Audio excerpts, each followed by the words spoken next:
Good afternoon, everyone.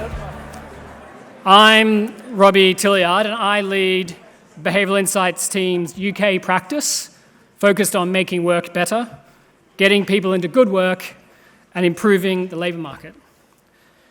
In their classic work on subjective well-being, Kahneman, Krueger, and colleagues found we are happiest when we are engaged in intimate relations or spending time with friends. This seems a simple, if exhausting, prescription to follow. On the other hand, we are least happy spending time at work and commuting, and would probably rather be alone than spend time with our boss. We are, in other words, living in countries filled with David Brents. We think the workplace needs to do better. And given the productivity challenge faced by many developed countries, improvements in the workplace are a vital lever to increase economic growth. At BIT, we've worked with partners applying behavioural insights to increase the adoption of flexible working, improve levels of inclusion, help people return to work after illness, lower burnout for some of the most stressful occupations, and help the most vulnerable find work. We're really pleased to be hosting this session with the support of the UK's Economic and Social Research Council. The ESRC is undergoing a major research program investigating the impact of management practices and other aspects on productivity. And they're very interested in hearing about how they can support behavioural research. So see Paul Nightingale, who can maybe wave his hand, if you'd like any money. Much of this work has been, I think Silicon Valley has enough money for you, Laszlo.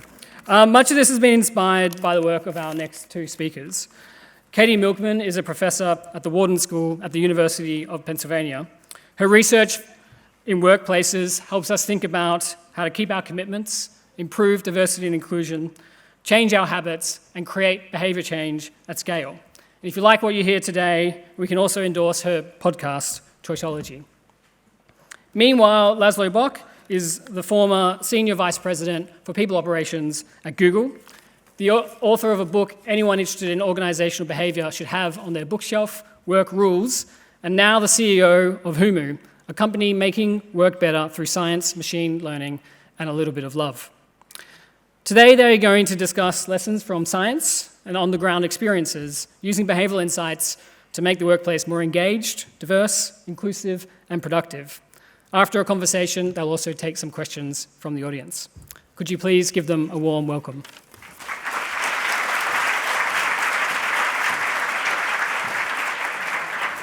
So this is an incredibly fun opportunity for me, I should say, very selfishly. I'm so pumped that I get to do this with Laszlo. I've known him for roughly a decade and have the honor of being a Humu advisor, but we actually don't get to talk that often and haven't caught up in a few months on the company, so really, really excited that publicly I get to hear all the latest.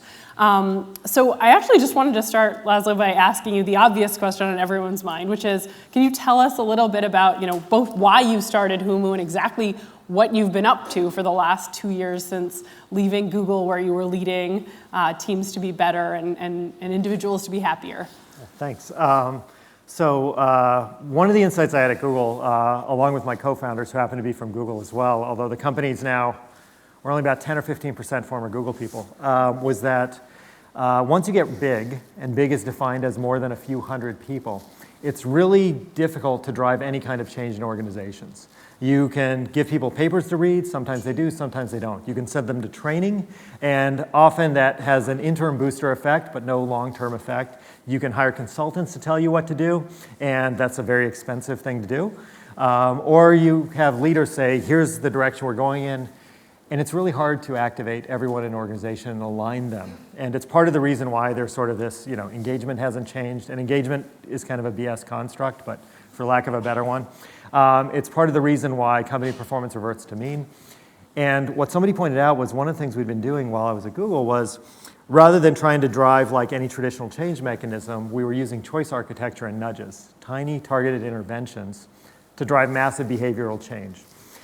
So the epiphany we had was that most places are not like Google. Most places, bad days at work don't mean they're out of free lobster. They actually, they're actually much worse than that. And so the idea was, can we take some of this insight about what drives human behavior and find a way to apply it generally across organizations, across job types, across cultures, and use the power of nudges and choice architecture to drive lasting, meaningful behavioral change in companies. So that's what we do at Humu.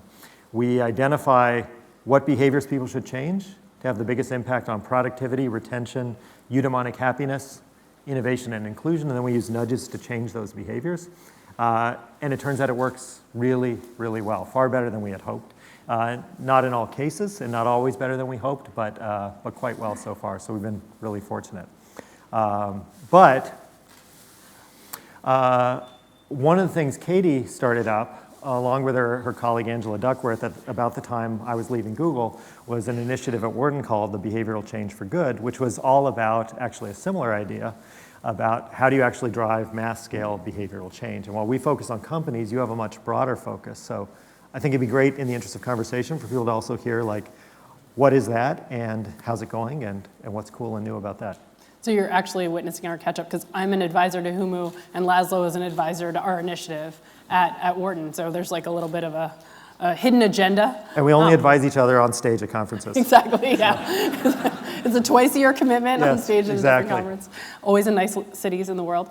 So the Behavior Change for Good initiative, we're more focused on the basic science than the application, but we're pretty applied. And what we realized is that one of the missing pieces of science, we felt, in behavioral science in particular, this is joint with Angela Duckworth, was figuring out how to create change that sticks. So we know a whole lot about how to change choice architecture, how to default people into a better decision, and when that's a decision you can default them into forever, like retirement savings, one switch and now you're doing it, that's great. Yeah. But unfortunately, most behaviors aren't that frictionless, and a single switch doesn't change them in an enduring way. So we really wanted to advance that science. So we founded an organization that's focused on doing that. And the approach we've been taking is to do what we call mega trials. So we partner with a really big company that has data on actual decisions made by people and is trying to drive behavior change in a positive way. And we run massive experiments with many different hypotheses tested at once, all designed by different brilliant behavioral scientists who are on our scientific team.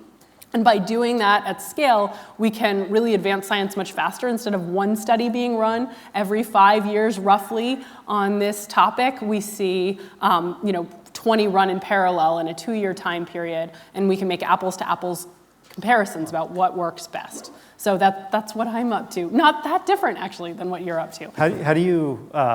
We're now off script. That was it. Yeah, you're not supposed to ask me any more questions. Wait, how do you get a big company to enlist for that? Like, how do you get them to sign up? Well, if anyone here, no.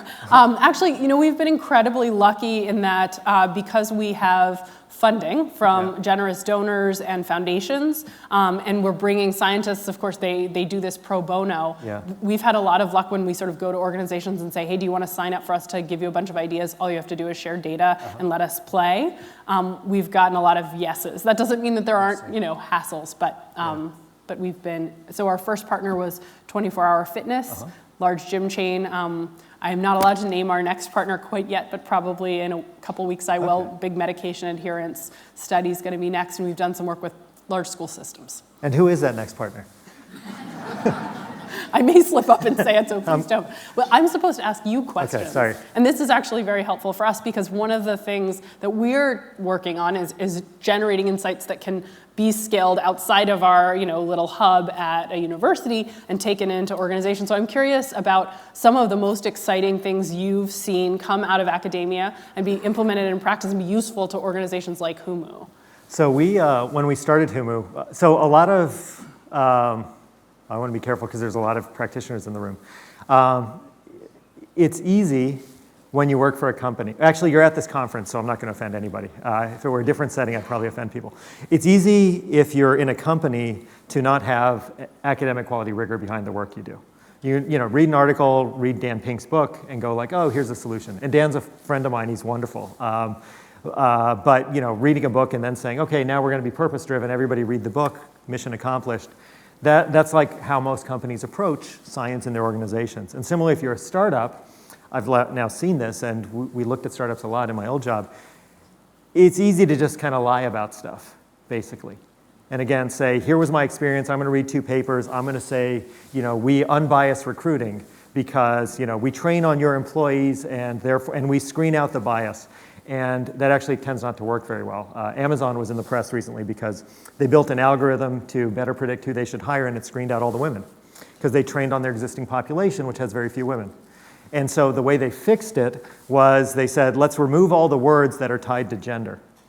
But if you're a machine learning person, you actually know that won't fix the algorithm because the algorithm says, here's the inputs, here's the outputs, let's find all the ways to do that, and it's opaque. So if you remove the obviously gender-driven words, it will find other signals and continue to exclude women.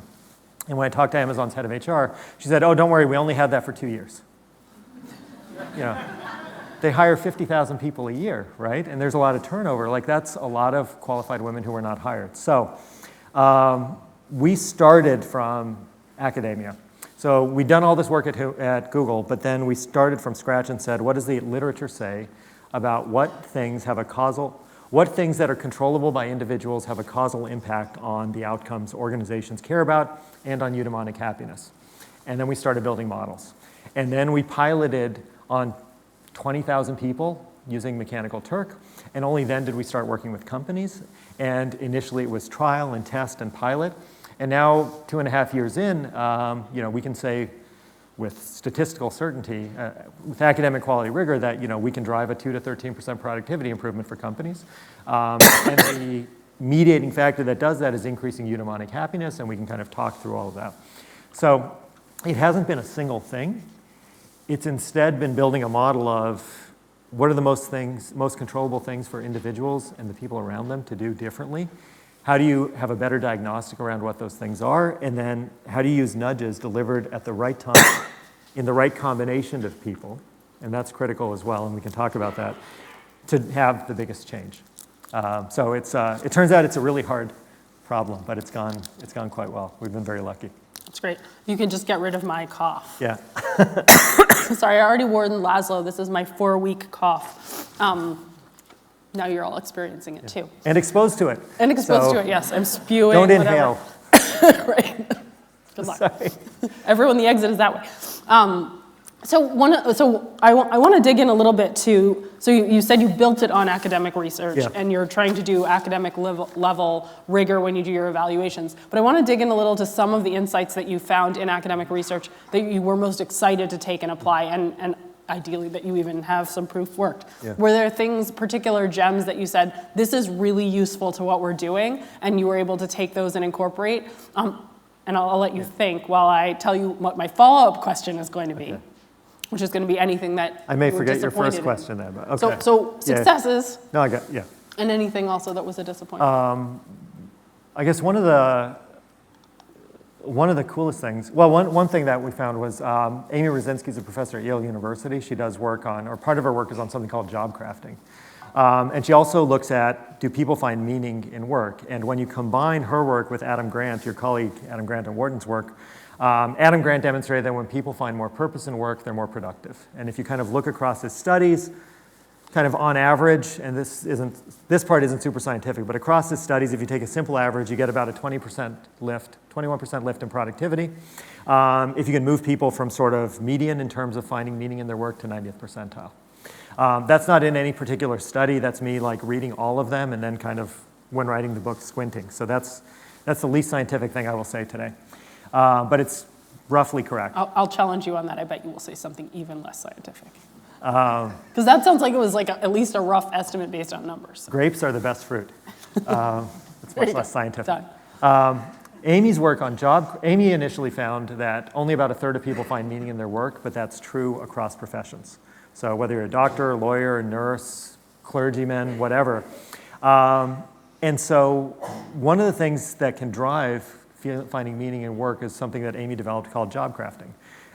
And at one extreme, it's actually restructuring the job, but it turns out there's positive effect just from taking the time to do the exercise to figure out what job components are satisfying and not. And even if your job doesn't change at all, her work shows that you're actually happier and you find more meaning in the work. So we take all that. Part of our construct about what drives eudaimonic happiness is meaning, of course, and there's a nudge you can send to people that is simply telling people where we first identify that meaning is the thing that's going to have the highest impact on productivity and so on. The nudge is basically take 5 minutes this morning and write about the parts of your job you like and the parts you don't like. And then a couple weeks later, think about those parts. A couple weeks after that, how are you spending your time? But it's not sufficient to just nudge the individual, because if I try to change by myself, it's very difficult. If the context and environment around me changes, it's much easier. So we also send nudges to coworkers saying, ask this person about their job, or do a parallel exercise and then come together as a group. We might nudge the manager to convene a group of people to talk about these things.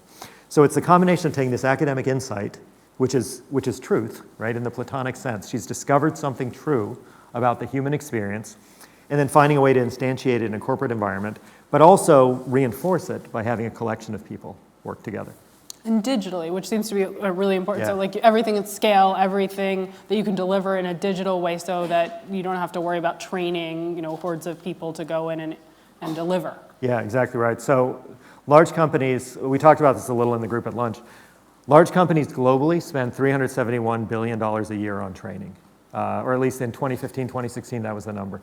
And to give you a sense of scale, global ad spend was $650 billion that same year. So, all the stuff that supports Google and Facebook and Instagram and WhatsApp and, all the ads you see on TV and the billboards by the side of the road, all that spend is only twice as much as what all our companies spend on training. And most of that is wasted money because it doesn't drive systematic, lasting behavioral change. So it can be repurposed.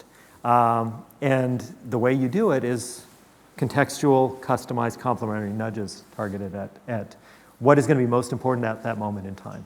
Okay, so now I have to call, is that scientific? So, because I don't know about the grape statement being the most, but you're saying all the money we're spending on training is wasted. Certainly I'm a professor, I believe in education. It can't be the case that all of this money is being wasted and that we should only nudge and we shouldn't teach people how to Fair.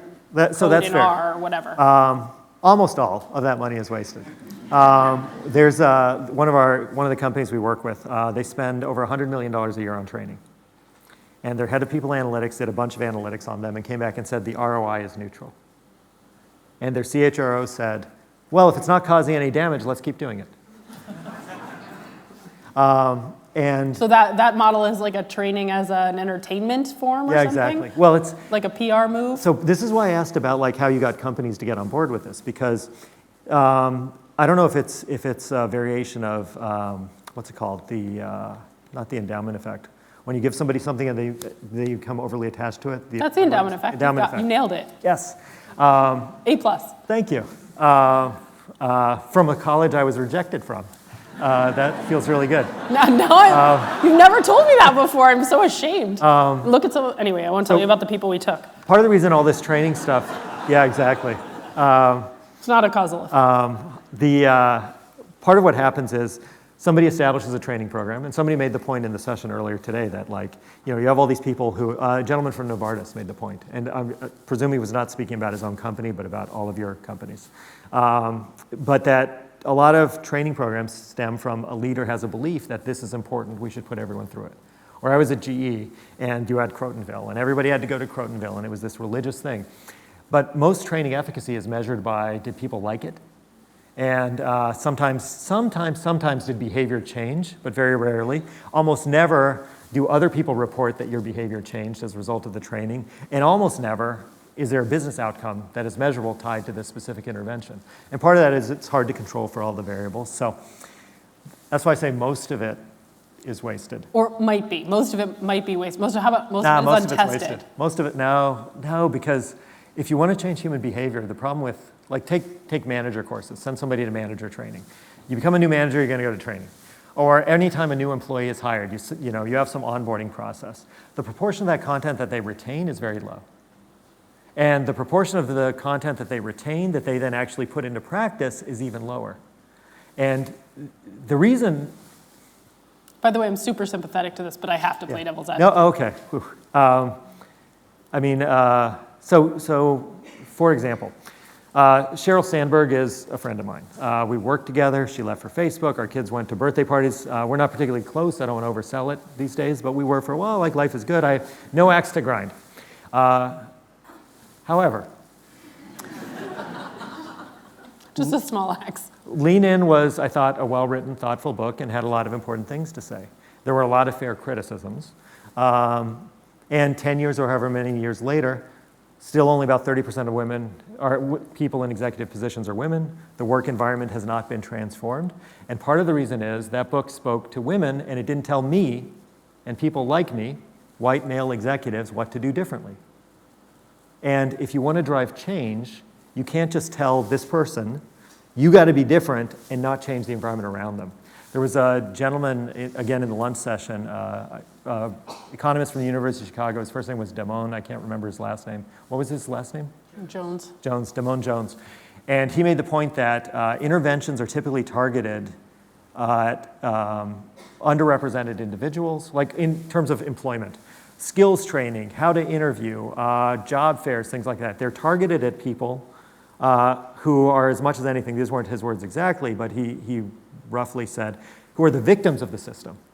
And why should the people who are he didn't say victims, but the people, in my language, the victims of the system, be charged with having to change? He did say the intervention should be directed at the people who are running the system, because they're the ones who have the problem, not the people who are on the receiving end. So, coming back to training and nudges and what we do. Training's fine. It's a lot of fun. I love playing with like the little beanbags on the tables, and it's fun, and people enjoy it, and learning environments are often great and pleasant. If you want to drive real material change, you should do it scientifically, which means you run controlled experiments, which means you have to isolate the intervention. And to go back to 24-hour fitness, most companies say, we really care about our people, look how much training dollars we spend. And that's the equivalent of saying, I'm in super good shape because I spend $10,000 a month at the gym. You actually need to measure the outcome and change behavior, and that requires contextual transformation that's local and systematic. And nudges are the best vehicle I've found in 15 years of trying to figure this out, but I'm open to other solutions. So, again, you're preaching to the choir, but let me push you to give us some counterexamples. So you've told us about meaning and purpose and how well that worked, and it translated from the academic literature. I warned you. I wanted to hear about a failure as well. And just as not all educational programs add value, I think it's fair to say that not all nudges work. I've tested plenty myself that were unsuccessful, along with many that work. You want to weed out the good ones, keep using those, and then. But what are there any things that you found disappointing that you're hopeful for that we can learn from? So 2 quick examples. One was, and then I want to ask you another question because I'm going to get into a topic that's near and dear to both of us. One was at Google. We did this work on something called Project Aristotle, which was around team effectiveness, and it found the foundational factor that drove team performance at Google was psychological safety. And that's not novel, but within the Google context, it was. And so the intervention was, initially, we would run the diagnostic, and then we would go to teams. Just realizing we should, just in case there's a couple people who don't know all of Amy Edmondson's research on psychological safety, will you do a quick, promo for what that means? I can do it. I will defer to the professor. But I might botch it, and then I look even worse. Okay, all right. Psychological safety. I got to go to Harvard and learn about it from Amy Edmondson, who came up with this idea when she was studying hospitals. Is about the idea of creating a space where it's safe to speak out of their errors, where you feel comfortable talking about mistakes that are made rather than letting them propagate. So I think her most famous work on it was in hospital teams. She was sure that sort of the tougher the team manager, the better the team would perform in terms of errors, horrible, catastrophic errors, because you gotta give them tough love. And she found just the opposite, those teams where there was a more nuanced appreciation that we need to be open to hearing that you goofed and you gave the medicine to the wrong patient. They caught errors really quickly. Those environments where you felt safe admitting your mistakes were much more successful. And then this sort of spawned a whole field of research. Thank you. That was maybe long. See, this is what happens when you ask the professor. That was good. I gave the whole, There will be a quiz at the end of my the husband's session. much better at explaining things than I am because he gives the short version. I don't know. We identified psychological safety as a thing, Project Aristotle. And the initial intervention was we went to teams that were low on psychological safety and pointed out to them they were low on psychological safety, which did not make the environments any more safe. In fact, we discovered in our pioneering way that it made it far less safe, and we had to do a lot of work to kind of repair it. So information by itself does not always actually lead to resolution. On the Humu side, so our whole thing is, right, diagnostic, identify themes at the team, individual, company level, nudges, redo it 6 months later, show all kinds of improvement. We worked with a tech company with a famously awful culture, so that does not narrow it down that much. And so at T1, we run the diagnostic, we start nudging. And there's like thousands of nudges in an automated way being driven to everybody in combination. It's all very clever. 6 months later, we rerun the diagnostic, and on 2 of the 3 major themes, the indices dropped. And they were indices you wanted to Yeah, these are things up. where, it was like, I don't remember the exact ones, but it was like, one was around transparency, one was around procedural justice. You wanted more of it, and you got less of it. Yeah, things got worse. And this, again, because of their cultural dynamic, the CEO was not gentle in expressing his disappointment, nor was the board of directors. And so we dug into the data, and because this was one of our first customers, and we were like, oh man, if this doesn't work, this bodes poorly for our future. And we actually found 2 things were going on. One was people who were not in the initial sample came into it, and they had been employees, but they didn't believe the company cared or was sincere about changing. And the people who came into the sample at T2 were more disaffected and tended to be from underrepresented groups that experienced the company in a worse way than average. So that drove the scores down. The second thing that happened that we didn't expect was people said, they literally wrote this in the comments, they said, I lied last time. And the reason they lied was because, and this has since been, this has been validated by like Nick Reed, who's the CEO of Vodafone, Mike Corbett, who's the CEO of Citigroup, Vas Narasimham, who runs Novartis. That's the most unscientific thing you've said so far. Oh, okay. I'm just keeping count. Thank you. If it's verified by CEOs, it doesn't make it true. Well, here's the thing. What they said, I'm a CEO, so don't trust me either. What they said was that typically when you ask people what they think in a corporate environment, they're not going to tell you honestly. So the classic example is your pay fair? It's like an IQ test. You never say my pay is fair, right? Because you're thinking in the back of your head, I'm going to say it's a little low so that maybe HR gets the message and I get a raise. So what people in this company were actually doing was they decided they could trust the company more, both of these populations, because they conflated the behavioral change they saw locally as a result of these interventions with the company actually changing its conduct and behavior. And so I guess I'm dodging your question a little. So what ended up happening was, it's not really a bad example. We thought it was a disaster, but it was actually people being honest. And then at T3, another 6 months later, everything was up again. And we now see that about in 10% of the companies we work with. Things get much worse initially. And there aren't common denominators across the companies where things get worse, because sometimes there's companies where things are going really well.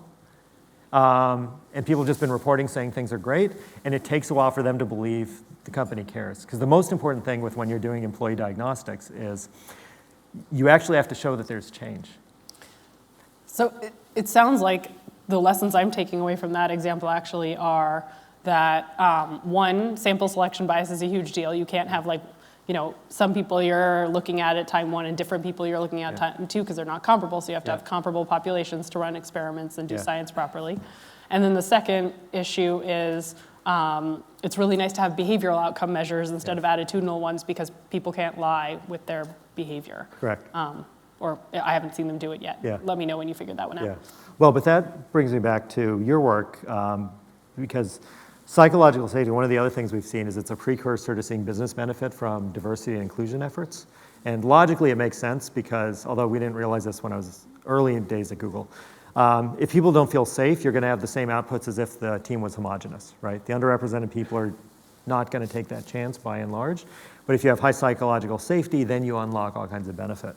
But you shared with me a paper that you'd done around the efficacy of inclusion training and D&I training, which had some really interesting results on this theme in a corporate setting about what worked and what didn't. Yeah, I felt a little bit like a hypocrite when I was saying, hey, some training must work. And so this was an experiment I ran with a large and amazing team of people led by Edward Chang, Adam Grant, Angela Duckworth were on the team, Cade Massey, all sorts of fabulous people.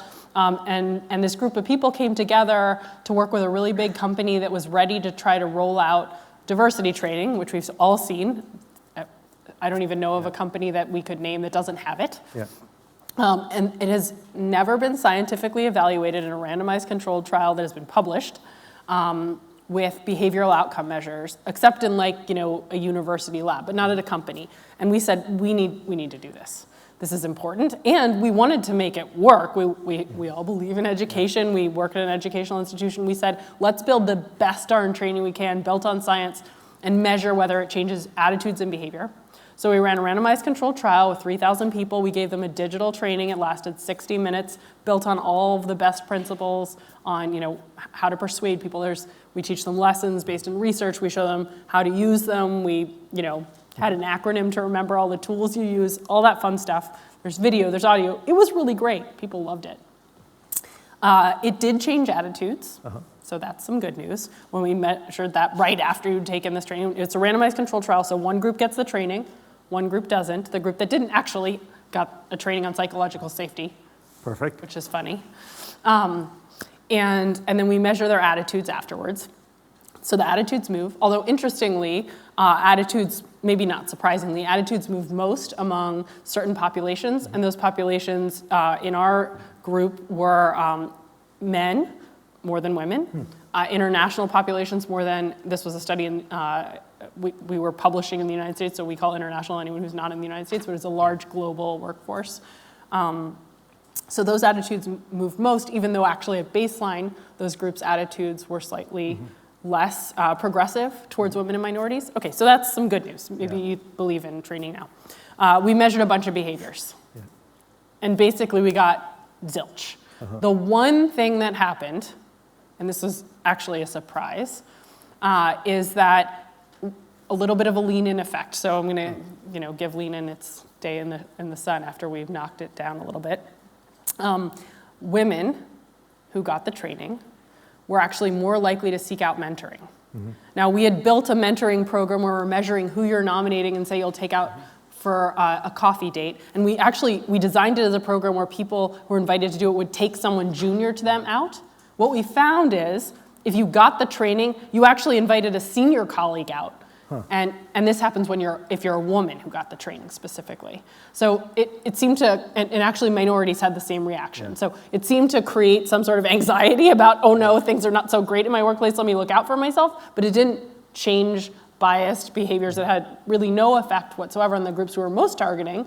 As you mentioned, the groups that are the largest population, men, in these organizations, and also not international employees. So the very people whose attitudes changed most changed their behaviors the least. Well, what I thought was cool about, and we should do questions whenever, but there were two really fascinating things. One was that part of the study was a null finding, but you still publish that, and there's all this pressure to, only publish the cool things and not share null. So kudos to you and the team for the integrity behind doing that. And the second was the choice of the tying into actual behavioral outcomes was very clever, because the study was done, and then 3 weeks later there was a nominate people, and then 3 weeks later there was another nomination thing for awards, and then 20 weeks later, I can't remember, there was something else. But it was timed at such a point that all these things were going to happen naturally afterwards that actually gave you a measure of behavioral change based on programs the company was already going to run. So in the interest of making what we're talking about practical, I'd never seen that done before. It had never occurred to me. I emailed the team and I was like, we gotta now look for these moments, because every organization has these natural moments where you can see evidence of a behavioral change. And for bias, it's, are you nominating people or reaching out? Every company has awards programs. You can nominate people. That's a natural moment to have an outcome variable to test your experimental design. It was brilliant. Oh, thank you. Well, it was many other brilliant people on the team we can blame that for. But anyway, I'm glad you liked the study and our null results, which do support your claim that education is a misspent. We're misspending on education. It certainly was the main message of our paper. There may be other benefits, right, to this training. Like we can't just.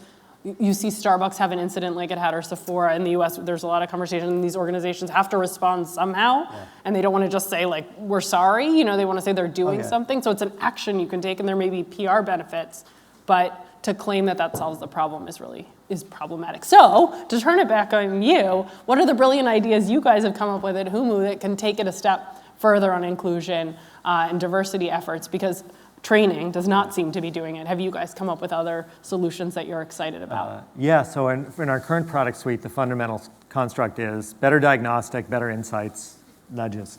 And we've actually built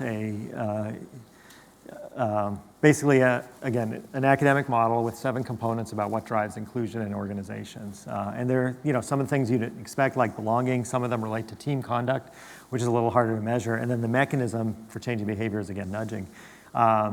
So for example, one of the ways you increase psychological safety is you want people to express voice more. So we might nudge somebody going into a meeting, speak up in the first 10 minutes because it's easier.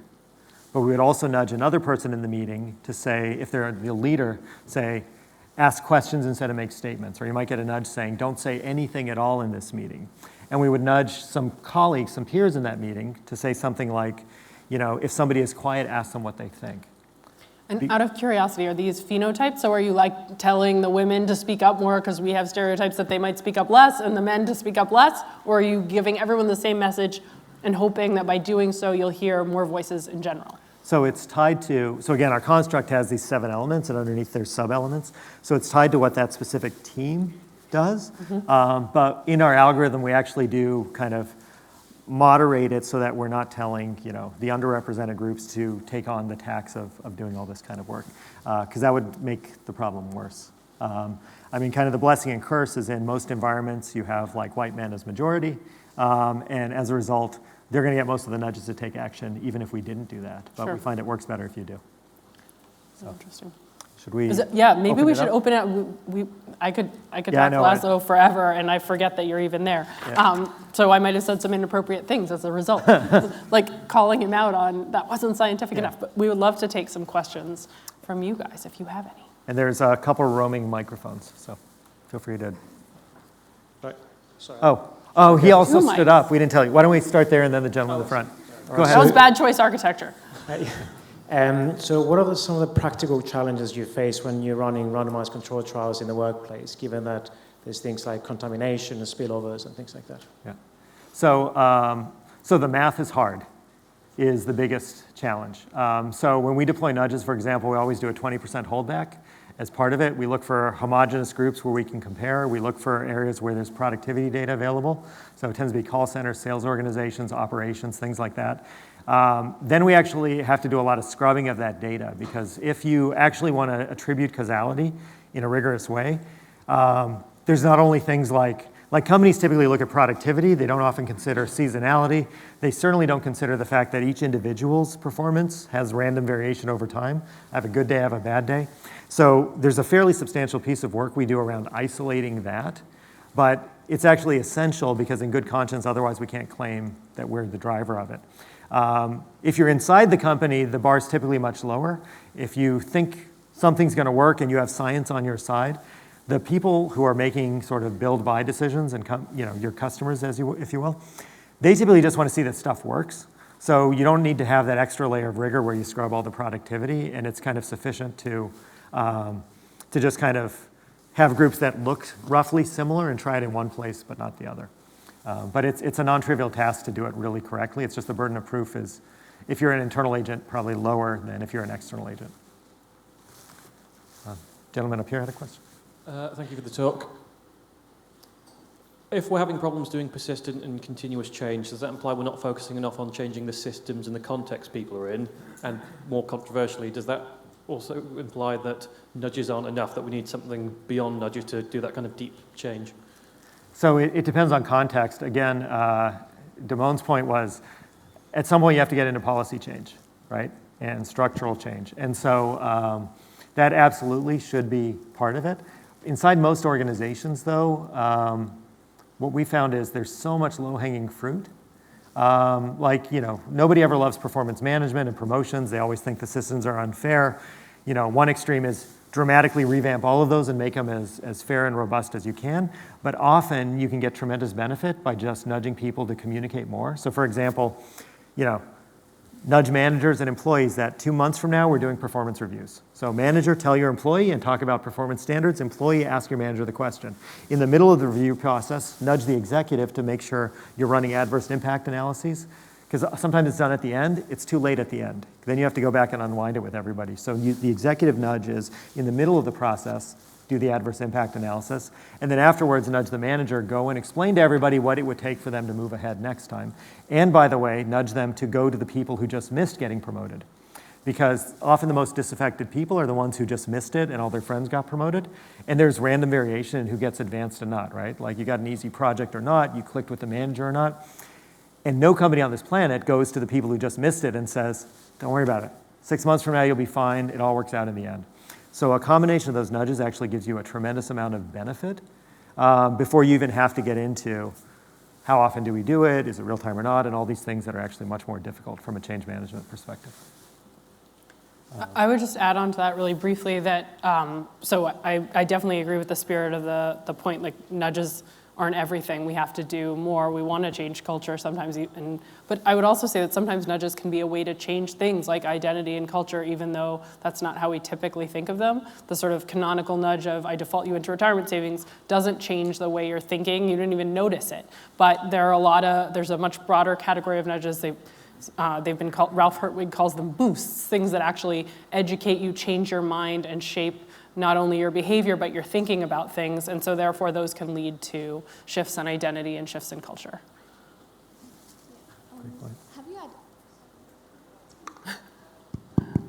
Have you identified any unintended consequences of nudges in the experiments that you've run? For example, you increase productivity with a given nudge, but life satisfaction probably goes down because you're, Great question.